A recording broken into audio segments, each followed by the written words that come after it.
था इनको फिर से अगर हम इनका सवाल था कि 25 दिन पहले ये बुखार की समस्या से जूझ हाँ, रहे थे, लेकिन इन्होंने कोई जांच नहीं कराई। इन्होंने दवाओं का सेवन किया, ठीक हो गए। अब ये दूसरी कोई शिकायत नहीं है, लेकिन मुंह का स्वाद इन्हें अभी भी नहीं आ रहा है, तो फिर क्या करें? हाँ, इनको देखिए तरीके से तो यही प्रॉब्लम होता है सबसे बड़ा, कि जब हम टेस्टिंग नहीं कराते हैं। अभी प्रॉब्लम इनके साथ क्या है कि ये मोस्ट लाइकली मतलब 99% यही है कि इनको जरूर कोरोना ही हुआ होगा, और इन्होंने कितने लोगों को फैलाया होगा अनभिज्ञ हो करके, ये तो मैं नहीं कह सकता हूँ, क्योंकि इनको जब खुद पता ही नहीं है, इन्होंने टेस्ट ही नहीं कराया, तो ये जरूर सबसे मिल रहे होंगे नॉर्मल तरीके से। तो इन्होंने कितने व्यक्तियों को इसको बीमारी को फैलाया होगा, ये कितना दुर्भाग्य है।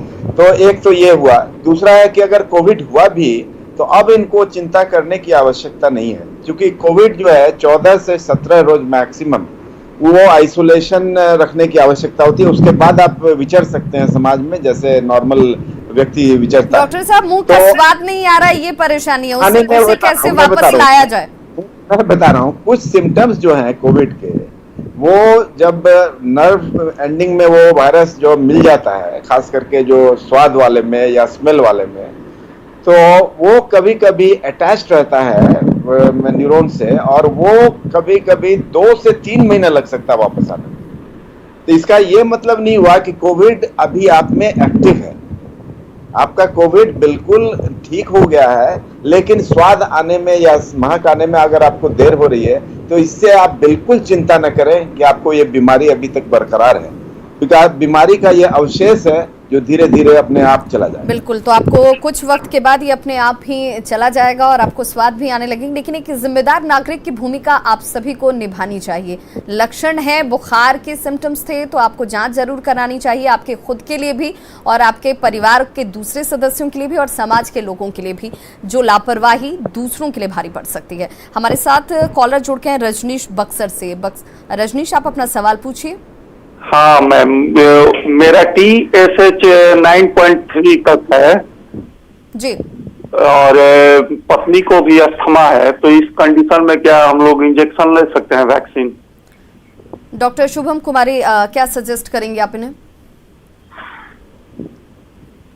जी बिल्कुल, TSH जो जैसा वो बोले कि उनका 9 पॉइंट समथिंग है, और जैसा तो बिल्कुल आप ले सकते हैं इंजेक्शन, लेकिन आप डॉक्टरी सलाह के बाद ही आप ले इंजेक्शन, वो ज़्यादा बेहतर होगा।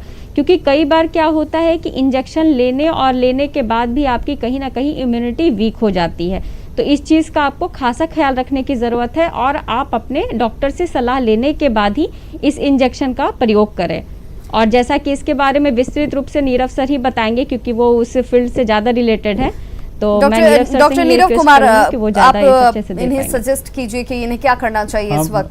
हाँ, मैं मैम से बिल्कुल एग्री हूँ, इन्हें वैक्सीन लेना चाहिए। ये कंट्राइंडिकेशन नहीं है कि आपको हाइपोथायराइडिज्म है या आस्थमा है तो नहीं लें, एकदम लेना है, बल्कि आपको ज़्यादा ज़रूरत है। अगर आस्थमा वाले पेशेंट को कोरोना हो जाए या नॉर्मल को हो, तो आस्थमा वाला ज़्यादा सफ़र करता है, तो उन्हें ज़्यादा ज़रूरत है, बिल्कुल लेना चाहिए। बिल्कुल, तो आप जो जानकारी चाह रहे थे, डॉक्टरी जानकारी आप तक, आप जरूर वैक्सीनेट हो। पंकज हमारे साथ एक कॉलर जुड़ के हाजीपुर से। पंकज, आप अपना सवाल पूछें। पंकज, आप तक हमारी आवाज पहुंच रही है?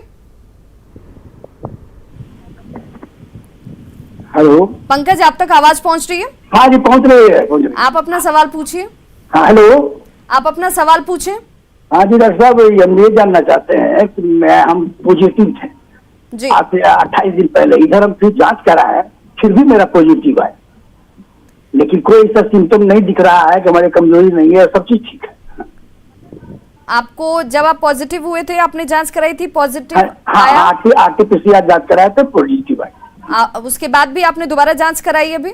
हाँ, अभी जांच कराया 28 दिन के बाद। डॉक्टर नीरव कुमार, ये मैं इनको अश्योर करना चाहता हूँ, ये डेड वायरस के वजह से होता है। यूजुअली 2 हफ्ते के बाद अगर वायरस आ रहा है तो ये डेड वायरस के वजह से होता है। ये सोसाइटी के लिए इन्फेक्टिव नहीं है, और कोई पॉजिटिव या निगेटिव फिर जांच की ज़रूरत नहीं है। ये अगर कोई सिम्टम नहीं है, एसिम्प्टोमेटिक है, तो बिल्कुल नॉर्मल लाइफ लीड कर सकते हैं, एक्सेप्ट कि इनको मास्क पहनना चाहिए और कोविड अप्रोप्रिएट बिहेवियर रखना चाहिए। बहुत बहुत रिमोट चांस है कि ये इन्फेक्शन फैला सकते हैं। ज़्यादा उम्मीद है कि वायरस जो डेड है उसी को बार बार RT-PCR कैच कर रहा है, बल्कि अब गाइडलाइन है कि अब आपको फिर रिपीट करने की ज़रूरत नहीं है RT-PCR। बिल्कुल, तो देखिए इस वक्त अब आपको परेशान होने की ज़रूरत नहीं है, क्योंकि अभी इस वक्त जो आपको पॉजिटिव रिपोर्ट के तौर पर आ रही है वो आपको किसी तरह का डैमेज नहीं करने वाली है, कोई परेशानी आपको नहीं खड़ी होगी, आपको दोबारा जांच कराने की ज़रूरत नहीं है। तो ये डॉक्टरी सलाह आप सभी के बहुत काम आई होगी, ऐसी हम उम्मीद करते हैं। आप अपना जो व्यवहार है वो अप्रोप्रिएट रखें। आपको अपने लिए भी जिम्मेदारी निभानी है, समाज के लिए भी निभानी है, और इसी कोशिश, इसी सहयोग के साथ हम इस पेंडेमिक सिचुएशन से निकल भी सकते हैं, इस पर जीत भी हासिल कर सकते हैं। कहते हैं कि छोटी छोटी कोशिशों और वक्त रहते आपकी सजगता से बड़े परेशानी पर जीत हासिल है। तो उसके लिए ये वक्त और ये समय जो है आपको बहुत कुछ सिखा रहा है। इस कोरोना से आपको बहुत कुछ सीखने को भी मिल रहा है। जरूरत इस बात की है कि आप इसे गंभीरता से लें, सजगता से लें, ये बहुत महत्वपूर्ण है। तमाम डॉक्टर्स जो हमारे साथ इस खास कार्यक्रम में अपने महत्वपूर्ण वक्त को निकाल कर जुड़े, आप सभी का बहुत बहुत शुक्रिया। और इस वक्त देखिए, चूंकि कोरोना की वजह से क्या हालात हैं ये सभी जानते हैं, और सबसे कारगर जो तरीका है वो ये मास्क है। और इस मास्क को आप अपने चेहरे पर लगाएं और सही तरीके से इस मास्क को लगाएं, जिससे आपके नाक और मुंह से लेकर ये तमाम जगहों को अच्छे से कवर करता हो। देश में कोरोना केसेस काफी बढ़े हैं और ऐसे में मास्क सबसे बड़ा हथियार है। हम आपसे बार बार ये अपील करते हैं कि आप मास्क पहनिए। इसे लेकर न्यूज़ 18 ने एक मुहिम की शुरुआत की है, मास्क पहनो इंडिया। आप खुद से ये प्रण लीजिए कि जब तक ये महामारी है आप मास्क नहीं उतारेंगे। मास्क ठीक से पहनिए, मास्क है मजाक नहीं। तो इस बुलेटिन में आज बस इतना ही।